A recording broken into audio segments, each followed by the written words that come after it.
Hey everybody, it's Christine Ernst, the Fat Ass Cancer Bitch, coming to you from the Cozy Writing Cottage here in Sandwich, Massachusetts. It is Saturday, December 13th, thick of the holiday season.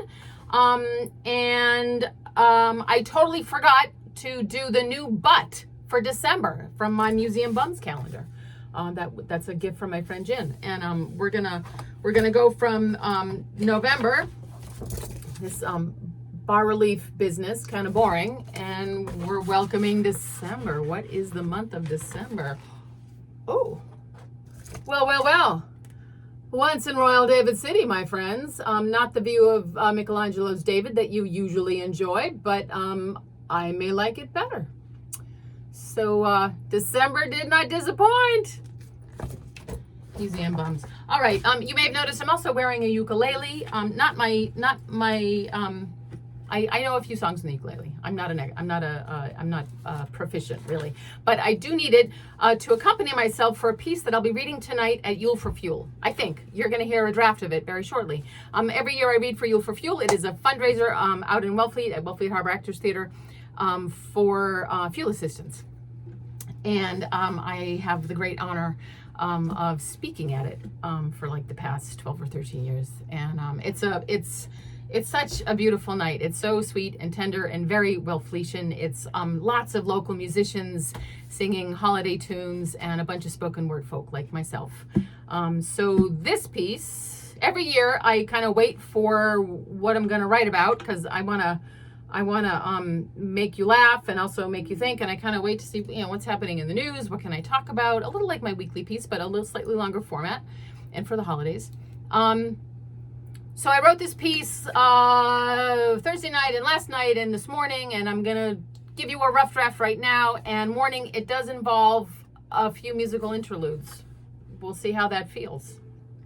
So if you're coming to Yule for Fuel tonight, you'll hear a more polished version of this evening. If not, enjoy the rough draft. So the color of the year got announced this week. Wait for it. It's, drum roll, it's white. White. From the Pantone website, introducing Pantone 11-4201 Cloud Dancer. A lofty white that serves as a symbol of calming influence in a society rediscovering the value of quiet reflection. What highfalutin rich people entitled scammy bullshit decor industry blah blah is this, my friends? White. Pfft. So the Oxford word of the year, Oxford Dictionary word of the year, is of course rage bait, which I should have coined myself. But I am here to bring you good tidings of great joy after a fashion. After a year of anything but, frankly. So today, we're going to talk about the Nativity, which for me is like the whole focal point of the holiday season. The brave little family in humble dwellings, surrounded by animals that can talk. So to start with, in 1970, when I was 4, I learned a song, The Friendly Beasts, in mean old Mrs. McCabe's kindergarten class. It's a medieval French Christmas carol, a lullaby, really, about the animals magically speaking in the stable. And it was the first carol I ever learned. So here's the first verse. Jesus, our brother, kind and good, was humbly born in a stable rude, and the friendly beasts around him stood. Jesus, our brother, kind and good. And then, when I was 8, my mother made a craft from Family Circle magazine, which she almost never did. But Aunt Amy was a big crafter, and my mother was and remains extremely competitive. So it is the now famous, I brought props too, the now famous ham can nativity of 1974. Isn't it precious? So first, we had to eat the canned ham, which like folks actually did in those days. Can you even imagine? And then we went to the store and we got the gold rickrack and the felt and the special glue and the little figures. This was on the buffet in the dining room my whole growing up. Verse 2. If you know it, sing along. I said the donkey. I said the donkey, shaggy and brown. I carried his mother up hill and down. I carried her safely to Bethlehem town. I said the donkey, shaggy and brown.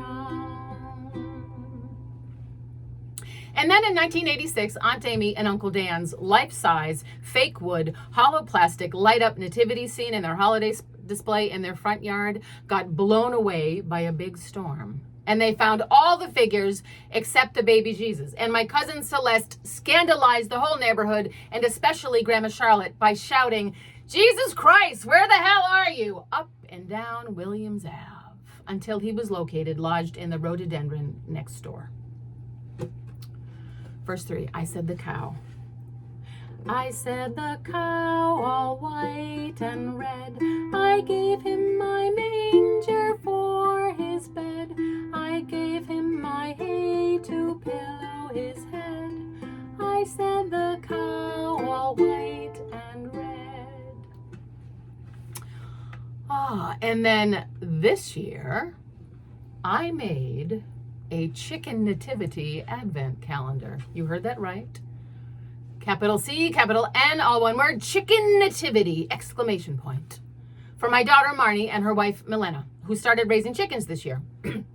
So obviously they needed a chicken themed advent calendar. So I went to Hobby Lobby and I went straight to the wooden letter aisle and spelled out pro-choice and no kings and for good measure, lesbians. Because if you ever shop at Hobby Lobby, you have to do your bit for the resistance first. And then I went and I found a teeny tiny little wooden chicken coop. And then lots of little teeny tiny little chicken and poultry figurines. And then I went home and I got to work with my glue gun and my craft stash. So December 1st, Marnie and Milena unwrapped the little coop with the star on a pipe cleaner glued to the back for the manger. December 2nd was a little nest I painted gold. December 3rd was a tiny gold egg. December 4th was a Virgin Mary chicken in a blue robe and a halo, and so forth. The kings are all geese. The shepherds are all chickens and roosters with flocks of little chicks. There's a little drummer duck. I can't even. And the final gift of the soon-to-be trademarked Chicken Nativity Advent Calendar is a baby Jesus chicken with a halo hatching out of a golden egg on Christmas Day. This is a frankly brilliant concept, and I plan to be raking it in by this time next year on some online niche gift emporium for chicken lovers. Verse 4, I said the sheep. I said the sheep with curly horn. I gave him my wool for a blanket warm. He wore my coat on Christmas morn. I said the sheep with curly horn. And of course, in the news this week, there is the Nativity in Dedham, Massachusetts, at St. Susanna's. Fun fact, I lived in Dedham until I was 3, and I went to St. Susanna's before my family became lapsed. Now, Father Jasoma at St. Susanna's put up the manger scene and all the animals, but instead of Mary and Joseph and the baby Jesus in the creche, he put a sign in the empty manger that says in all caps, big blocky blueprint, "Ice was here." On the radio, a parishioner was complaining about it. One year it was baby Jesus locked in a cage. Then it was gun control baby Jesus. And then there was climate change baby Jesus. I mean, Jesus Christ, what the hell, man? The Archdiocese of Boston calls it divisive political messaging and that the manger should be restored to its proper sacred purpose, which I think the Archdiocese of Boston has clearly forgotten. And the Catholic Action League, whatever that is, says that Father Jasoma's sign demonizes a federal law enforcement agency, but had no comment at all about snatching people off the streets. And the acting director of ICE, who happens to be the 7th acting director of ICE under the current oligarchy, junta, plutocracy regime. Let's go with regime. The 7th acting director of ICE under the current regime accuses Father Jasoma of promoting a dangerous and extremist narrative. Father Jasoma says that his nativity is exactly the kind of moral witness churches should take up. Says that how we treat the least among us is how we ultimately treat Christ. I said the dove from rafters high, we cooed him to sleep that he should not cry. We cooed him to sleep, my mate and I said the dove from rafters high. And also this last week, a possibly hypothetical family who I might possibly hypothetically happen to know, whom for reasons shameful and terrible and terrifying I cannot safely name.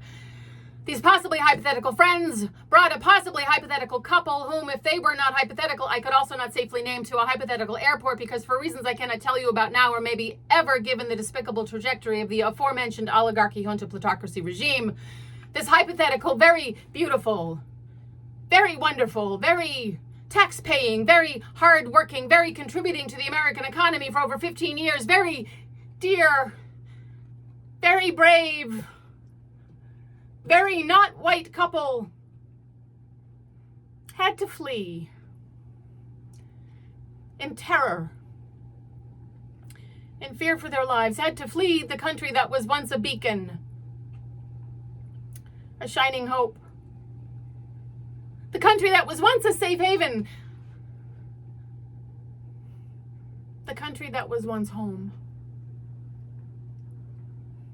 This hypothetical couple is now safe abroad in a country which, for reasons shameful and terrible and terrifying I cannot name. There was no room at the inn, dear folk. And the 7th acting director of ICE was out hunting. This couple, like Mary and Joseph, in that stable will welcome a baby soon, who, God willing, will grow up free and safe and unafraid. So that's the good tidings of great joy. That the brave little family is safe. Thus every beast by some good spell in the stable dark was glad to tell of the gift he gave Emmanuel, the gift he gave Emmanuel.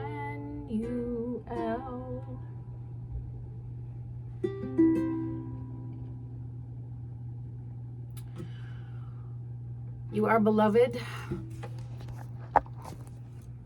Come as you are. Find delight today. Thanks so much for listening to the rough draft. My singing will be better tonight, I hope.